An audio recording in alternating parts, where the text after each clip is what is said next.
Bismillahirrahmanirrahim. Bismillahirrahmanirrahim. Assalamualaikum warahmatullahi wabarakatuh. Alhamdulillahilladzi hadana li hadza wa ma kunna linahtadiya laula an hadana Allah. Wassalatu wassalamu ala sayyidina Muhammadin wa ala alihi washabbihi ajmain, amma ba'du. Bagaimana kabarnya anak-anakku semua? Semoga ananda semua dan keluarga dalam keadaan sehat dan selalu dalam naungan keberkahan dan kenikmatan Allah. Amin Allahumma amin. Alhamdulillah, pada kesempatan kali ini kita bisa berjumpa lagi walaupun secara virtual, secara daring, untuk melakukan kajian ya.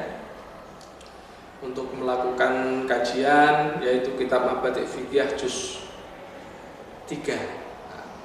Ketika kemarin kita sudah membahas tentang istinja, cebok, apa itu istinja, kemudian bagaimana beristinja atau cebok menggunakan batu. Kemarin kita sudah sedikit membahas, kali ini kita akan melanjutkan pembahasan tentang beristinja menggunakan batu. Ya. Di sini surutul istinja'i bil hajar, syarat-syarat kita boleh beristinja atau syarat kita beristinja dengan batu. Yang pertama yaitu Allah yajifan najasa wala yang taqilah. Yang pertama, najis itu tidak wala yang taqilah dan tidak berpindah najis tersebut. Diingat-ingat syarat yang pertama, najis itu tidak kering dan tidak berpindah dari tempat keluarnya najis. Kemudian syarat yang kedua, alla yahtalita binajasin akhar. Alla yahtalita binajasin akhar yaitu tidak bercampur dengan najis yang lain. Berarti misalkan ketika kita barusan BAB, kemudian tidak ditemukan air dan yang lainnya, kemudian kita bersuci menggunakan batu, tapi feses kita atau berak kita itu sudah bercampur dengan air kencing kita, itu sudah tidak masuk kategori diperbolehkan beristinja menggunakan batu karena bercampur. Nah, jadi syarat yang kedua yaitu tidak boleh bercampur dengan najis yang lain. Syarat yang ketiga, alla yatajawazal makhraj, yaitu tidak berpindah dari tempat keluarnya najis, tidak melewati sumber keluarnya. Misalkan di dubur, berarti masih dalam lubang dubur, sekitar lubang dubur, tidak sampai ke pantat. Ketika sudah sampai ke pantat, itu sudah tidak diperbolehkan untuk beristinja menggunakan batu. Ingat-ingat, yang pertama tadi adalah alla yajifa an-najasu wala yantakila. Yang pertama tidak kering dan tidak berpindah dari tempat keluarnya najis. Kemudian yang kedua yaitu tidak tercampur dengan najis yang lain. Kemudian yang ketiga yaitu Allah yatajawazal, tidak berpindah atau keluar dari tempat keluarnya najis. Nah, misalkan tadi Bapak katakan, sampai bokong, kotoran kita atau berak kita itu sudah bleber-bleber atau delewer-delewer sampai ke bokong, itu sudah tidak bisa kita beristinja menggunakan batu. Kemudian yang keempat, ayakunal hajaru, batu yang seperti apa? Au ma yakuma maqamahu,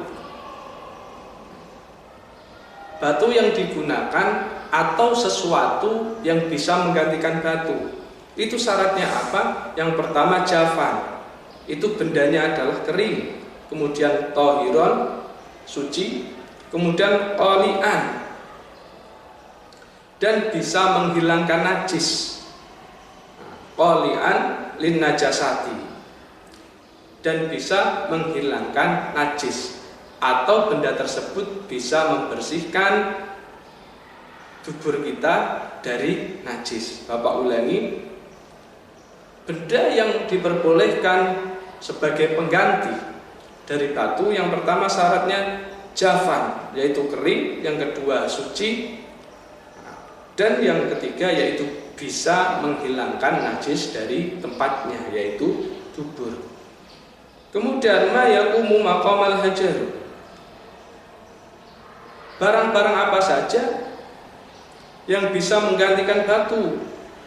Setelah tadi syaratnya sudah disampaikan di atas, sekarang barangnya apa? Contohnya, yaqumu maqamal hajaru, yang bisa menggantikan batu untuk beristinja, yaitu kullu jamidin, setiap barang atau benda yang jamid, yaitu keras, tohirin, suci, ghairu muhtaramin, dan bukan barang yang mulia, misalkan emas atau batu akik dan yang lainnya.